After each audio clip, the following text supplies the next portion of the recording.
Queridos e amados irmãos, com muita alegria eu quero cumprimentar a todos e a todas com a paz do Senhor Jesus. Hoje é dia 31 de março de 2020 e nós estamos vivendo aqui em plena Covid-19, esses dias de isolamento social, esses dias de quarentena, esses dias que nós temos ficado em casa. Nós não sabemos exatamente quando vai terminar isso, mas para a nossa higiene mental, para a nossa higiene emocional, nós aqui em casa, eu, minha família, nós temos feito algumas coisas. Primeira coisa, nós temos trabalhado, aquilo que nós podemos fazer, temos feito aqui, graças a Deus. Segunda coisa, nós temos lido a palavra de Deus, feito as nossas orações, os nossos devocionais, temos lido livros, temos também aproveitado para ligar e falar com os parentes, familiares e também com os amigos que nós amamos. E nessa ocasião também temos tido a oportunidade de participar de cultos com os nossos irmãos na nossa sede, na Assembleia de Deus Ministério do Belém, ali no centro, pastoreada pelo nosso pastor setorial, pastor Paulo Lucas Sacramento, pelo pastor Silas Costa.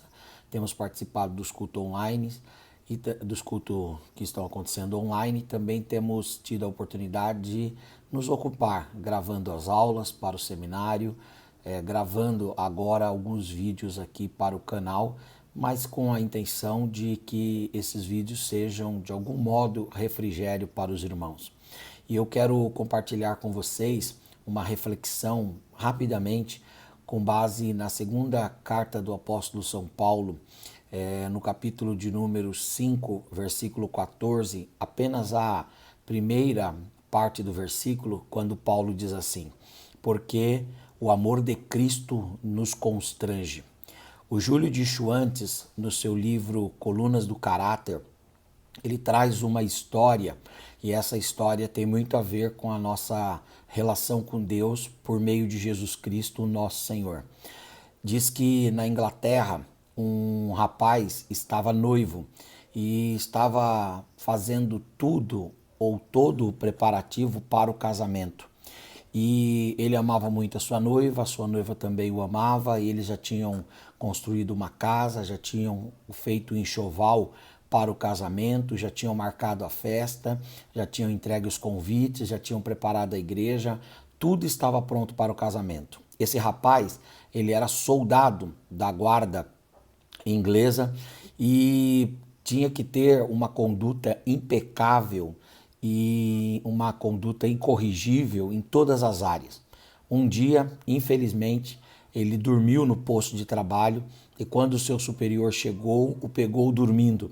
Naquele tempo, a pena para quem fosse encontrado dormindo, um soldado, no seu posto de trabalho, era uma pena muito árdua, muito dura. E ele foi, depois de um processo, condenado à morte. E foi condenado à morte muito rapidamente.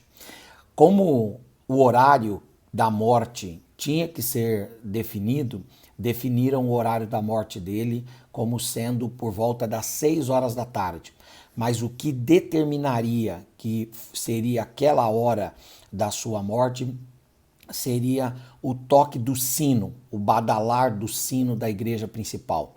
E aí então agendaram e disseram, olha, quando o sino tocar, ele vai passar pela pena capital, ele vai receber a pena de morte. A noiva dele tentou de todas as formas, utilizando-se de todos os recursos, de todos os meios, livrá-lo dessa pena capital, mas isso não foi possível.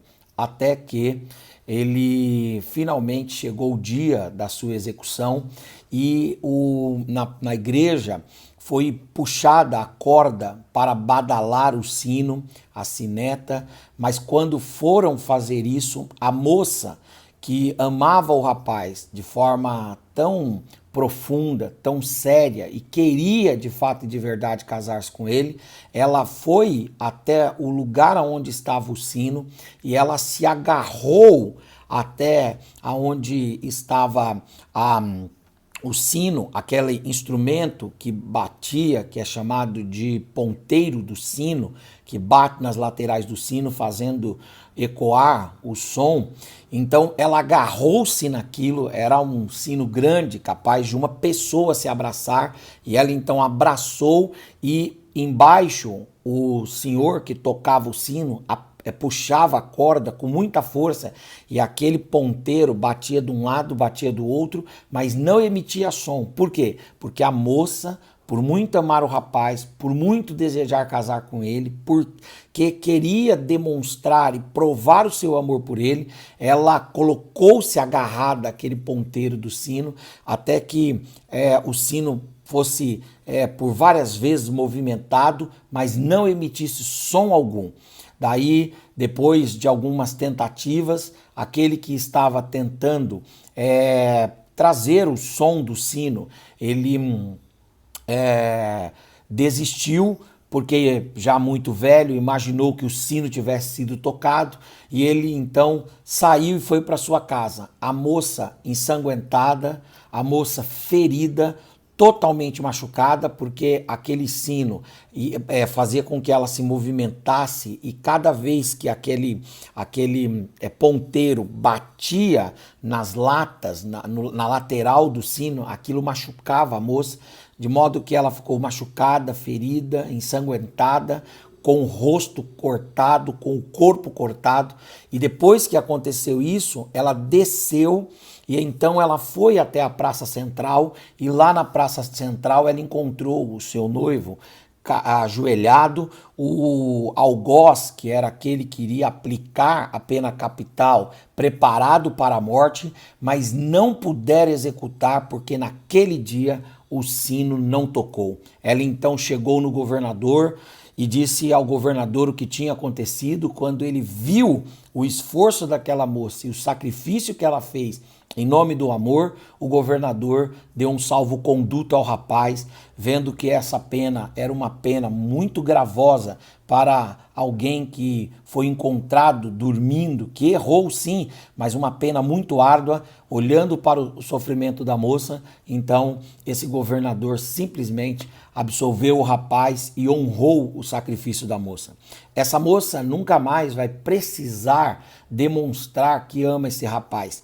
Por que não? Porque a sua vida, a sua conduta demonstra o seu amor por ele. O seu sacrifício, o seu empenho, a sua entrega demonstra o seu amor por ele. Por causa dela e do seu amor, o sino não tocou. E porque o sino não tocou, a morte não aconteceu. Assim, eu quero deixar uma palavra para você também.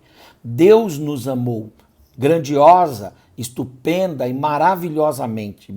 E esse amor de Deus fez com que Deus enviasse o seu filho, para que esse filho morresse na cruz do Calvário. E ali na cruz o Senhor foi pendurado, o Senhor foi cuspido, o Senhor foi ferido, o Senhor foi moído, a sua carne foi dilacerada, ele foi envergonhado, e tudo o que aconteceu com o Senhor aconteceu para que o sino também da justiça e da ira de Deus não tocasse, de modo que a ira de Deus, o abalo da justiça de Deus viesse sobre Cristo. E ao vir sobre Cristo, houve para aqueles que aceitam a Cristo, aqueles que recebem o seu sacrifício, a sua morte, a sua obra, o efeito da sua morte na cruz do Calvário, estas pessoas podem receber salvação e livramento. Naquele dia na Inglaterra, o sino não tocou e um rapaz foi salvo. Naquele dia na cruz do Calvário, o sino, o barulho, o som, a sineta da ira de Deus não tocou, porque toda a ira de Deus foi despejada sobre Jesus. E ele então desceu do madeiro, ressuscitou ao terceiro dia e agora está à direita de Deus Pai intercedendo por nós. Quando nós pensamos nessa obra de Jesus, nós não temos outra reação, senão o constrangimento, senão a gratidão, senão o apequenamento e senão a convicção de que de fato e de verdade o amor de Cristo nos constrange. Cristo não nos constrange convencendo o nosso intelecto. Cristo não nos constrange inserindo em nós uma série de preceitos filosóficos e ideológicos. Cristo não nos constrange pela educação cristã. Cristo nos constrange pelo seu amor. É o amor de Cristo que nos faz desejá-lo. É o amor de Cristo que nos faz amá-lo. É o amor de Cristo que nos faz ter uma vida íntegra, reta e justa. É o amor de Cristo que nos abala, que nos constrange e arranca de nós toda murmuração, arranca de nós toda inquietação, toda angústia. E mesmo quando nas situações apertadas da vida nós queremos nos revoltar de algum modo, nós lembramos do amor de Cristo e que naquele dia na cruz o sino não tocou. E do mesmo jeito que o rapaz foi livre, nós também fomos livres para a glória e honra do Senhor. Eu quero dizer para você, o amor de Cristo está sobre você. Não importa o que você está passando, não importa o que você está vivendo, não importa quantas lágrimas você está derramando, o amor de Cristo, o amor de Deus Pai está sobre a sua vida. Receba um abraço, um beijo no seu coração. Deus abençoe.